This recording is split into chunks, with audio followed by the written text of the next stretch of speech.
সবাইকে স্বাগত দীপ্ত সংবাদে। সাথে রয়েছে দোলা ডলরের। শুরুতেই জানাবো সংবাদ শিরোনাম। কাস্টমস কর্মকর্তা কর্মচারীদের শাটডাউন, চট্টগ্রামে আমদানি রপ্তানি বন্ধের পথে। ৮ বছরেও সংস্কার হয়নি সেতু, ভোগান্তিতে কুড়িগ্রাম পৌর এলাকার বাসিন্দারা। দেশের বিভিন্ন স্থানে সড়ক দুর্ঘটনায় ৭ জন নিহত, আহত আরও অন্তত ১১ জন।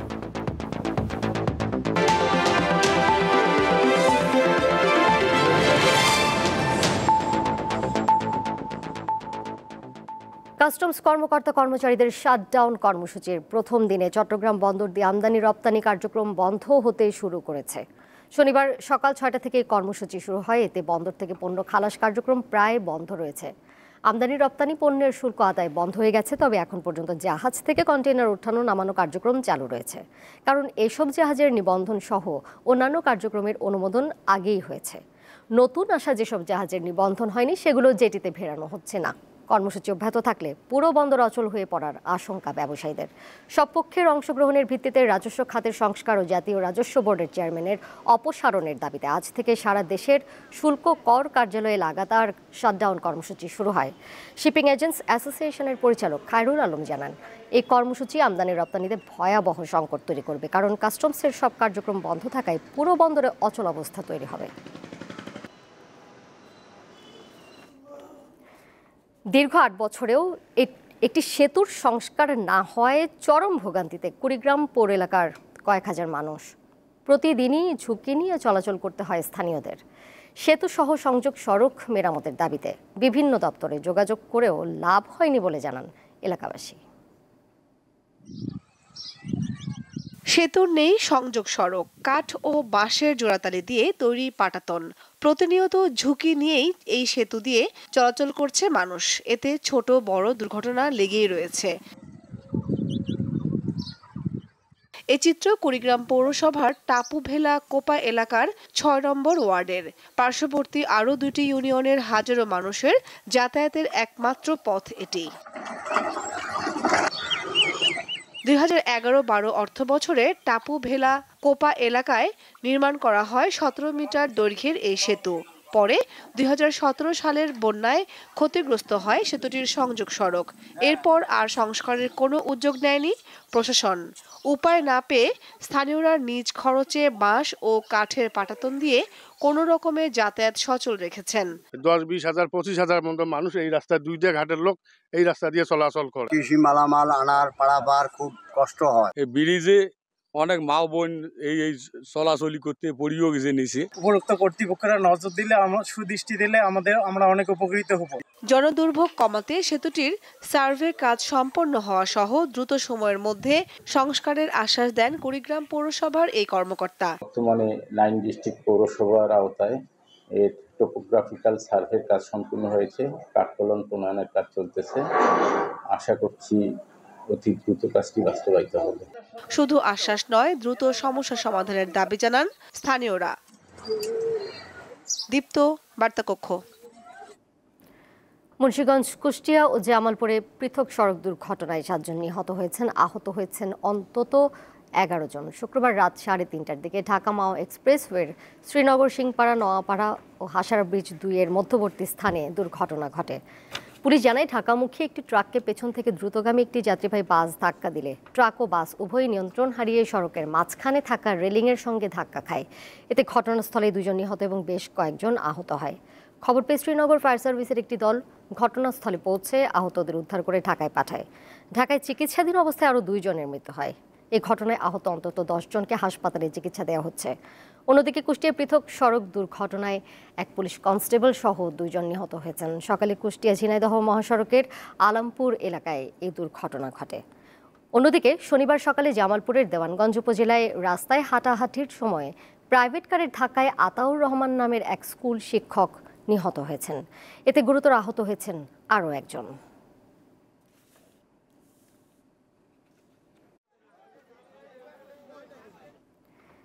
জাতীয় নির্বাচন আয়োজন সহ 3 দফা দাবিতে মহাসমাবেশ করছে ইসলামী আন্দোলন বাংলাদেশ। রাজধানীর সোহরাওয়ার্দী উদ্যানে আনুষ্ঠানিকভাবে দুপুর 2টায় মূল অধিবেশন শুরু হয়। এর আগে সকাল থেকে আগত নেতাকর্মীদের উপস্থিতিতে সোহরাওয়ার্দী উদ্যানের মূল মাঠ পরিপূর্ণ হয়ে যায়। সকাল 10টায় কোরআন তেলাওয়াতের মাধ্যমে শুরু হয় প্রথম পর্ব। ওই পর্বে সারা দেশ থেকে আগত জেলা ও মহানগরের নেতৃবৃন্দ বক্তব্য রাখেন।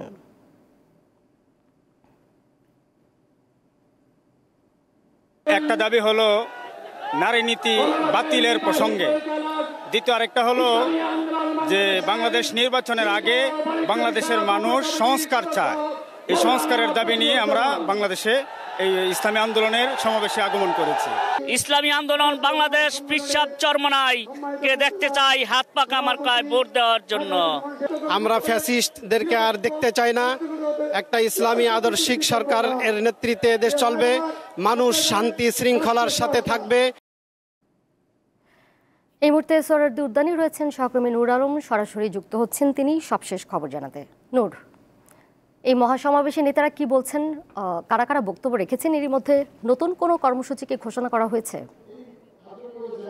দোলা, আজকে ইসলামী আন্দোলন বাংলাদেশের যে আজকে মহাসমাবেশ, সেই মহাসমাবেশে একেবারে শেষ পর্যায়ে এই মুহূর্তে আসলে একটু পরেই কথা বলবেন ইসলামী আন্দোলন বাংলাদেশের যে আমির রয়েছেন সৈয়দ মোহাম্মদ রেজাউল করিম। তারপরে আসলে আমরা জানতে পারবো আসলে পরবর্তী দিক নির্দেশনা আসলে কি দেয়। তবে এখন পর্যন্ত এখানে কথা বলেছেন জাতীয় নাগরিক পার্টির যে কেন্দ্রীয় নেতারা রয়েছে সার্জিস আলম, আক্তার হোসেন সহ আমরা দেখেছি বাংলাদেশ জামায়াতে ইসলামের এখন এই মুহূর্তে কিন্তু কথা বলছে কেন্দ্রীয় যে নায়েবে আমির অধ্যাপক মুজিবুর রহমান। এর আগে কথা বলেছে সেক্রেটারি জেনারেল গোলাম মিয়া পরোয়ার, এবং তারা আসলে মূলত সবাই একটি এছাড়াও কিন্তু আমরা দেখেছি গণ অধিকার পরিষদ সহ হিন্দু মহাজোটের যে নেতৃবৃন্দ সবাই কিন্তু এখানে অংশগ্রহণ করেছেন। এবং একটি বিষয় যে আসলে যে আপনি জানেন যে প্রয়োজনীয় সংস্কার এবং যে সংখ্যানুপাতিক যে নির্বাচন, সেই নির্বাচনের প্রেক্ষিতে কিন্তু আজকে তারা একটা বিষয় বলছে যে নির্বাচন এবং যে সংস্কার সেটা একসাথে চললেও তারা যে বলছে যে একটি দল অর্থাৎ তারা বিএনপিকে যে ইঙ্গিত দিয়ে একটি বিষয় বলছে যে সংখ্যানুপাতিক নির্বাচন ছাড়া কিন্তু আসলে তারা যাবে না, যে ইসলামী মহাজোটগুলো যে রয়েছে। এবং একটি বিষয় আরেকটি বিষয় জানিয়ে রাখতে চাই, তারা মোট 18 থেকে 16 থেকে 17টি তারা যে ঘোষণাপত্র, এই ঘোষণাপত্র কিন্তু তারা প্রকাশ করেছে। এবং দলটির যে যুগ্ম সিনিয়র মহাসচিব তিনি কিছুক্ষণ আগে আমরা দেখেছি যে ঘোষণাপত্র, এর মধ্যে কিন্তু আমরা দেখেছি আজকের এই মহাসমাবেশের যে সভাপতি রয়েছে সৈয়দ রেজাউল করিম, তিনি কিছু বক্তব্য রাখবেন। এবং যদি আমরা সরাসরি তিনি কি বিষয় আসলে আমরা তার কাছে একটু আমরা দেখতে চাচ্ছিলাম, যে আমরা তার কথা একটু আপনার মাধ্যমে একটু শোনাতে চাচ্ছিলাম দর্শকদের। দীপ্ত টিভি যারা দর্শক রয়েছে তাদের আসলে মূলত যেহেতু আপনি জানেন যে 5 আগস্টের পর নির্বাচন সহ যে সব বিষয় কয়েকটি সংস্কার ইস্যুতেই কিন্তু যে সংস্কার কমিশন গঠন করা হয়, তারপরেই কিন্তু আমরা দেখেছি যে ঐক্যমত্য কমিশনের সাথে বিভিন্ন যে রাজনৈতিক দলগুলো রয়েছে বিভিন্ন নির্বাচন ইস্যুতে আসলে কোন পদ্ধতিতে নির্বাচন হবে, কিভাবে সংস্কার হবে, এই বিষয়ে কিন্তু আসলে আলোচনা হচ্ছে এবং এখনো চলছে। এবং সেই আলোচনার মধ্য দিয়ে আজকে ইসলামী আন্দোলন বাংলাদেশের যে আজকে এই যেই মহাসমাবেশ, এই মহাসমাবেশ কিন্তু এখনো চলছে। এখন কিন্তু ঘড়ির কাঁটায় যেহেতু 5টা বাজে, যে বেলা 2টার পরেই আমরা দেখেছি যে ইসলামী আন্দোলন বাংলাদেশের আজকের এই কর্মসূচি যে শুরু হয়েছে। এবং এর মধ্যে দিয়ে কিন্তু বিভিন্ন যে কেন্দ্রীয় নেতা তারা কিন্তু বক্তব্য রাখছেন এবং তারা আমরা দেখেছি একটা বিষয় নিশ্চিত করেছেন এবং বলেছেন যে বেশ কয়েকটি যে তারা আমরা চলে যেতে চাচ্ছি। দোলা, দলের নেতৃবৃন্দ, অন্য দলের নেতৃবৃন্দ, সামনে উপবিষ্ট ইসলাম প্রিয় দেশপ্রেমী ভাইয়েরা আমার, আজকে সম্মেলন কেন? আমরা পিআর সিস্টেমে নির্বাচন চাই, সংখ্যানুপাতিক হারে নির্বাচন চাই। বিএনপি কেন মানছে না? বিএনপি তো দাবি করেছে আমরা জাতীয় সরকার গঠন করব, এটা বিএনপির দাবি।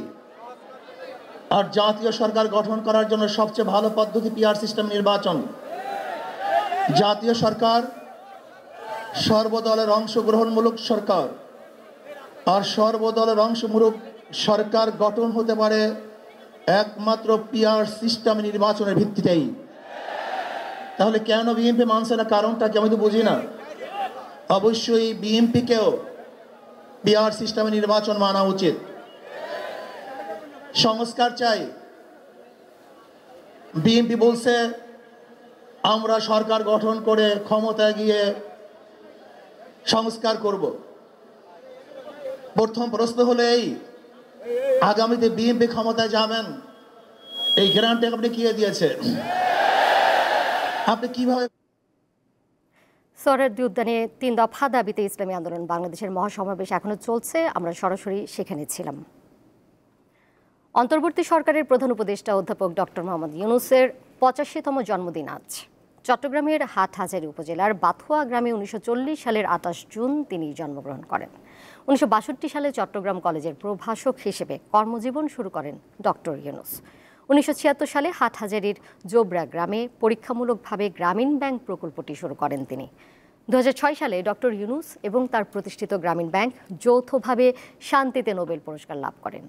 এছাড়া তিনি বিশ্ব খাদ্য পুরস্কার, যুক্তরাষ্ট্রের প্রেসিডেন্সিয়াল মেডেল অফ ফ্রিডম ও কংগ্রেশনাল গোল্ড মেডেল সহ বহু আন্তর্জাতিক পুরস্কার পেয়েছেন।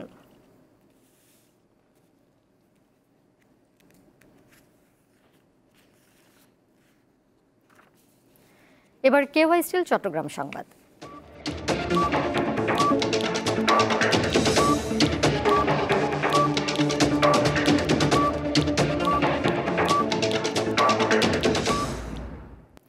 চট্টগ্রামে ডেঙ্গু ও চিকুনগুনিয়ার প্রাদুর্ভাব রোধে মশক নিধনে বিশেষ ক্রাশ প্রোগ্রাম চালু করেছে চট্টগ্রাম সিটি কর্পোরেশন। সকালে চট্টগ্রাম মেডিকেল কলেজ হাসপাতাল প্রাঙ্গণ, কাতালগঞ্জ ও পাঁচলাইশ এলাকায় এই কার্যক্রমের উদ্বোধন করা হয়। মেয়র জানান, 80 জনের একটি দল পর্যায়ক্রমে পুরো নগরীতে মশক নিধনে কাজ করবে। এই বিশেষ প্রোগ্রাম চলবে আগামী নভেম্বর পর্যন্ত। পাশাপাশি মশক নিধনের নিয়মিত যে কার্যক্রমে 260 জনের বেশি জনবল নিয়ে রুটিন কার্যক্রম পরিচালনা করা হবে। তবে ডেঙ্গু ও চিকুনগুনিয়া আক্রান্তের হার আশঙ্কাজনকভাবে বাড়লে মোবাইল কোর্টের মাধ্যমে অভিযান পরিচালনা করা হবে। 2025-26 অর্থ বছরে মশক নিধনের বাজেট 1 কোটি টাকা থেকে বাড়িয়ে 9 কোটি টাকা করা হয়েছে বলে জানান মেয়র। চলতি বছর এখন পর্যন্ত ডেঙ্গুতে 408 জন আক্রান্তের পাশাপাশি 2 জন মারা গেছেন। গেল বছর মোট আক্রান্তের সংখ্যা ছিল 4323 জন। পরমাণু কর্মসূচি পুনরায় শুরু করলে আবারও ইরানে বোমা হামলার হুঁশিয়ারি দিয়েছেন যুক্তরাষ্ট্রের প্রেসিডেন্ট ডোনাল্ড ট্রাম্প। স্থানীয় সময় শুক্রবার হোয়াইট হাউসে এক সংবাদ সম্মেলনে ট্রাম্প বলেন, ইরান যদি নতুন করে উচ্চমাত্রায় ইউরেনিয়াম সমৃদ্ধ করে তাহলে নতুন করে হামলার প্রশ্নে কোনো দ্বিধা করবে না যুক্তরাষ্ট্র। এছাড়া সামাজিক যোগাযোগ মাধ্যমে ইসরায়েলের বিরুদ্ধে বিজয় দাবি করায় ইরানের সর্বোচ্চ নেতার তীব্র সমালোচনা করেন ট্রাম্প। সাম্প্রতিক সময়ে খামেনিকে তিনি একটি কুৎসিত মৃত্যু থেকে বাঁচিয়েছেন বলেও দাবি করেন মার্কিন প্রেসিডেন্ট। অবরুদ্ধ গাজায় একদিনে ইসরায়েলি হামলায় 72 ফিলিস্তিনি নিহত হয়েছে, আহত হয়েছে অন্তত 174 জন। শুক্রবার দিনভর গোলাবর্ষণে এসব হতাহতের ঘটনা ঘটেছে বলে জানিয়েছে গাজার স্বাস্থ্য মন্ত্রণালয়। এ নিয়ে গাজায় ইসরায়েলি হামলায় মোট নিহতের সংখ্যা 56,300 ছাড়িয়েছে। এদিকে ইসরায়েলের সংবাদপত্র হার্টসের এক প্রতিবেদনে বলা হয়েছে, সামরিক ঊর্ধ্বতন কর্মকর্তাদের নির্দেশেই গাজায় ত্রাণ নিতে আসা নিরস্ত্র ফিলিস্তিনিদের উপর ইচ্ছাকৃতভাবে গুলি চালিয়েছে ইসরায়েলি সেনারা। তবে এমন দাবি নাকচ করে সংবাদপত্রটির নিন্দা জানিয়েছেন ইসরায়েলের প্রধানমন্ত্রী বেনিয়ামিন নেতানিয়াহু। শেষ করব দীপ্ত সংবাদ, যাবার আগে শিরোনামগুলো জানিয়ে দিব আরও একবার। কাস্টমস কর্মকর্তা কর্মচারীদের শাটডাউন, চট্টগ্রামে আমদানি রপ্তানি বন্ধের পথে। 8 বছরেও সংস্কার হয়নি সেতু, ভোগান্তিতে কুড়িগ্রাম পৌর এলাকার বাসিন্দারা। দেশের বিভিন্ন স্থানে সড়ক দুর্ঘটনায় 7 জন নিহত, আহত আরও অন্তত 11 জন।